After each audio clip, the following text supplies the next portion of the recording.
ఏ రాగము తీగ దాటి ఒంటిగా నిలిచే, ఏ యోగము నన్ను దాటి జంటగా పిలిచే,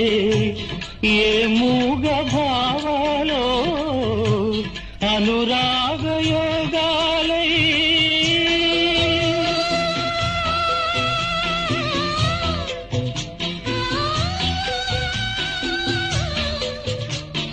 పాడని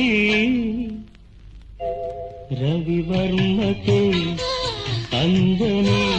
ఒకే ఒక అందానివో. ఏ రాగము తీగ దాటి ఒంటిగా నిలిచే, ఏ యోగము నన్ను దాటి జంటగా